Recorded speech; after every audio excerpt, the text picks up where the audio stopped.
Hola, reciban un afectuoso saludo de su servidor y amigo Jorge Sandoval Romero. En principio, quiero agradecerles a todos y cada uno de ustedes su participación, pues este canal está creciendo gracias a ustedes. Y bueno, pues continuando con este andar jurídico a través de las reflexiones que hace su servidor de las diversas instituciones de este maravilloso mundo del derecho, hoy quiero hablarles de dos figuras muy importantes, como son la objeción y la impugnación de la prueba documental o de documentos. En principio, debemos establecer qué es un documento. Un documento es el medio en el cual consta de manera fehaciente la voluntad de su creador a través de signos inequívocos. ¿Cómo son estos signos inequívocos? Puede ser que lo haya redactado de propia mano o bien la firma que calce un documento. Vemos ejemplos de esto, es cuando se redacta de propia mano una carta, un contrato, un recibo de pago. Todo esto es una prueba documental. También los machotes de papelería que se compran de contratos, en donde aparece la firma de cada uno de los participantes, también automáticamente al aparecer esta firma deja de ser un machote en copia simple para convertirse en una prueba documental, puesto que consta la firma de aquel que está participando y supone o presupone que dieron lectura previa del contenido del mismo y aceptaron los términos en los cuales está redactado. En ese contexto, también debemos establecer que hay dos clases de documentos: documentos privados y documentos públicos.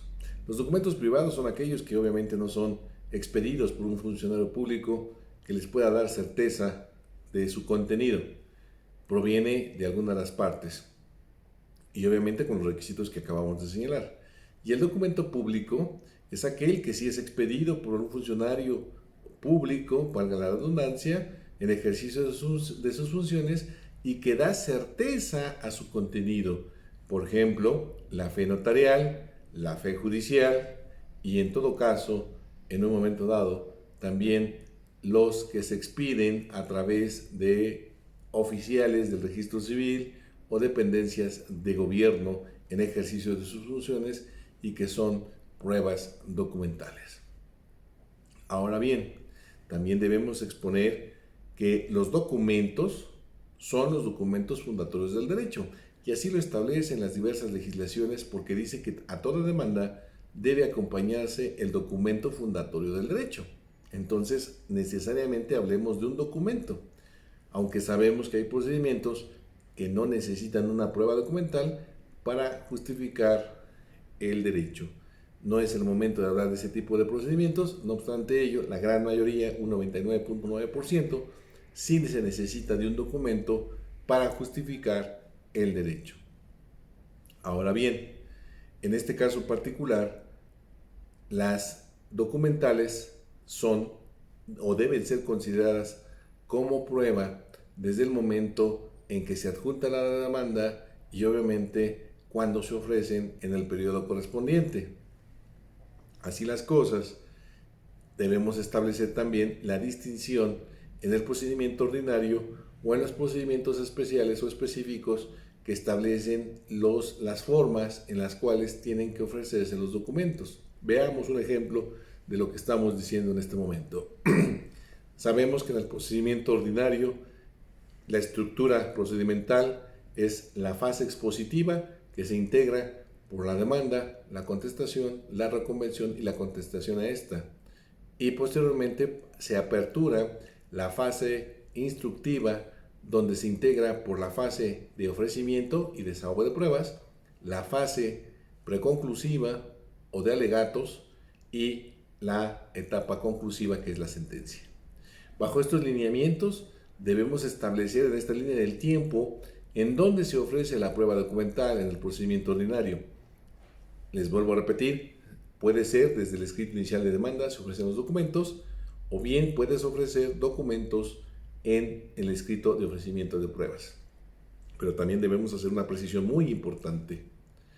Los documentos fundatorios del derecho tienen que exhibirse al momento de la presentación de la demanda o la reconvención o al momento de hacer valer las excepciones o defensas. ¿Me explico? Bajo estos lineamientos, esto es el primer bueno, vamos a llamar error que cometen la mayoría de los abogados que pretenden ofrecer las pruebas fundatorias del derecho al momento de que se ofrezcan pruebas. No abogados. El momento de ofrecer los documentos fundatorios del derecho es en tu demanda, en tu contestación, en la reconvención y en la contestación a esta. Los documentos que sí puedes ofrecer en la etapa de ofrecimiento de pruebas son todos aquellos que no son relacionados directamente con el documento en el cual estás fundando tu derecho. Por ejemplo, si hablamos de una usucapión, estamos hablando de que tienes que exhibir necesariamente tu contrato donde justifiques el dominio. Ahí lo ofreces, ese es el momento. ¿Qué puedes ofrecer, por ejemplo, en la etapa de ofrecimiento de pruebas? Bueno, puedes ofrecer quizás recibos de pago de servicio de gas, recibo de pago de luz, para justificar que efectivamente estás poseyendo el inmueble.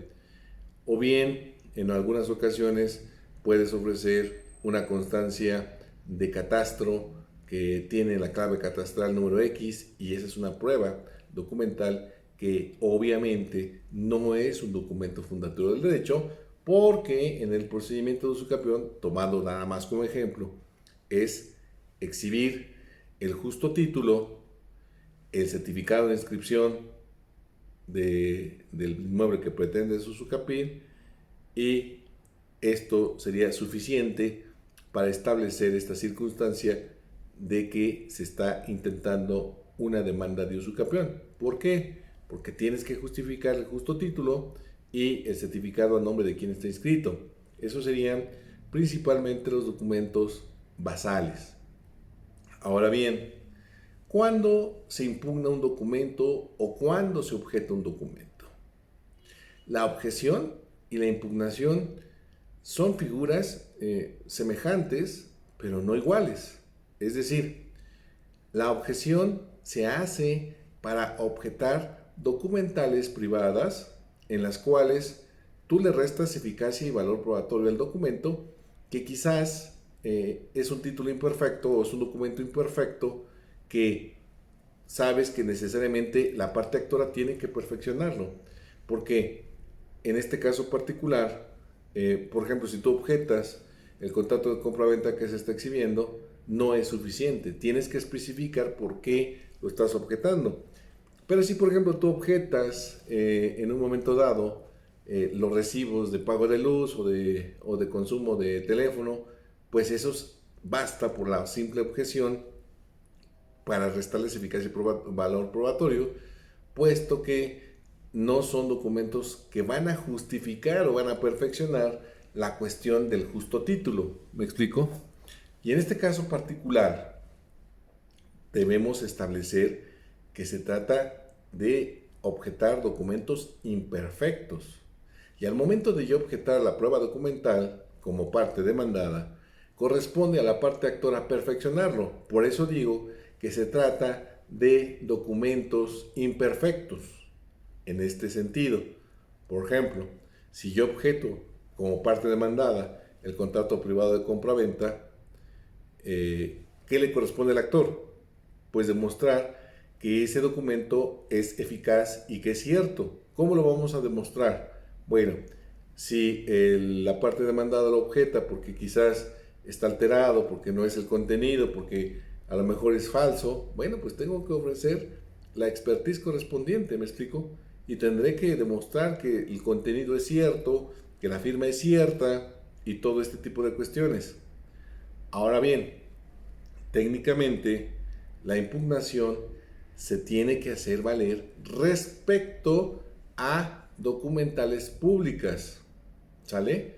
Y en este caso particular, si tú vas a atacar, por ejemplo, de falsa un atestado de nacimiento, un instrumento notarial o algún documento público, tendrás que demostrarlo porque lo estás impugnando de falso.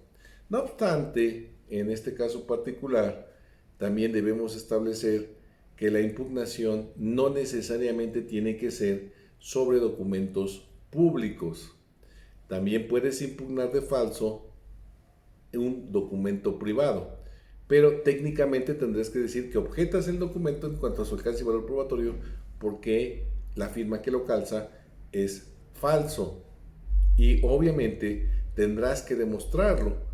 ¿Por qué? Porque tú ahí estás llevando a cabo una afirmación que debes probar. Y obviamente, ¿cuál es la expertise? Pues la pericial en grafoscopía o, en su caso, de grafología, con la cual se demostrará que esa firma sí proviene del puño y letra de la persona que lo está objetando.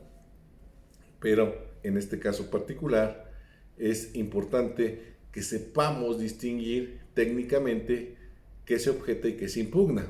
Ahora bien, en este caso particular también tenemos que hacer mención que, por ejemplo, ¿cuál es el momento para objetar el documento?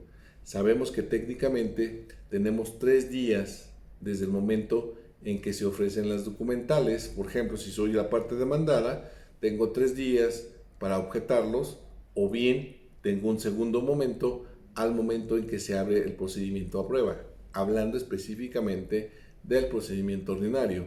Sabemos que el 1.302 del Código de Procedimientos Civiles y sus correlativos a las diversas entidades federativas establece en este caso particular el momento en el cual puede objetarse el documento. Esa objeción, tienes 3 días para objetarlo desde que tienes conocimiento de esto, o bien puedes objetarlo al momento del ofrecimiento de las pruebas.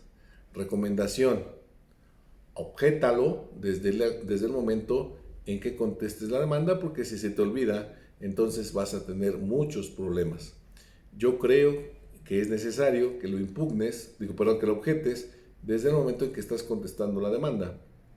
Y obviamente, si lo estás objetando, tendrás que ofrecer las pruebas que consideres pertinentes, porque si tú dices que el documento es falso al momento de contestar la demanda, vas a tener que ofrecer las pruebas sobre la expertise correspondiente.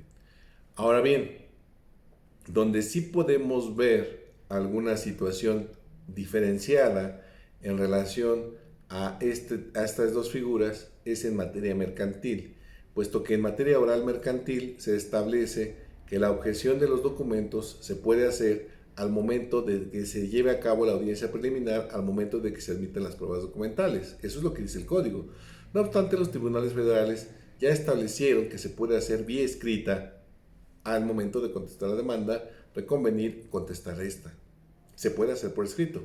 Tienes esas dos posibilidades.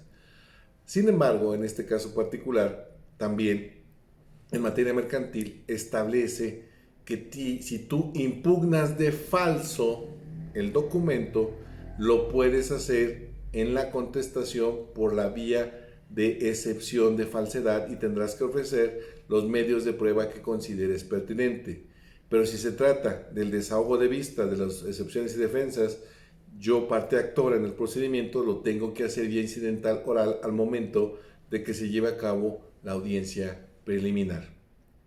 Obviamente, debemos establecer que técnicamente existen diferencias entre la objeción y la impugnación, recordando y estableciendo en este caso particular que la objeción se hace sobre documentos imperfectos, que son documentos privados, y la impugnación, técnicamente hablando, tendría que hacerse sobre documentos públicos. No obstante, reitero, en el caso particular de que tú en un procedimiento específico no contemple la impugnación, por ejemplo, en el procedimiento ordinario no se contempla la impugnación, pero sí contempla la objeción, y en este caso particular tendrás que señalar, si lo objetas de falso, tendrás que decir por qué lo consideras falso y ofrecer la expertise correspondiente. Pero si estamos en otro procedimiento que te establece la distinción, bueno, pues entonces hay que utilizar el lenguaje correspondiente. Espero haber sido explícito de manera breve en esta cápsula y quedando siempre a sus órdenes para efecto de contestar sus preguntas, dudas y cuestiones que tengan que realizar, siendo importante señalar por último, y eso no sé si lo dije, pero en este momento lo reitero, que también ya evolucionó el concepto de prueba documental por parte de los tribunales federales en cuanto a los medios obtenidos por la ciencia y la tecnología. Deja de ser un medio obtenido por la ciencia y la tecnología cuando éste tiene un sello digital o una firma electrónica. Y en este caso también la Corte se ha pronunciado que en estos casos específicos tendrás que impugnar, porque tratándose de este tipo de circunstancias, tendrás que demostrar que ese sello digital o esa firma electrónica es falsa, y entonces tendremos que impugnar, no objetarlo, reiterando que en este caso particular la finalidad de la objeción es restarle la eficacia y valor probatorio que se pretende dar, porque si no lo objetas tiene eficacia probatoria, pero recordemos que aun cuando no se ha objetado, a quien corresponde darle el valor probatorio es al operador jurídico. Reiterándoles nuevamente mi agradecimiento y quedando a su disposición para sus preguntas que tengan a bien formular. Nos vemos hasta la próxima.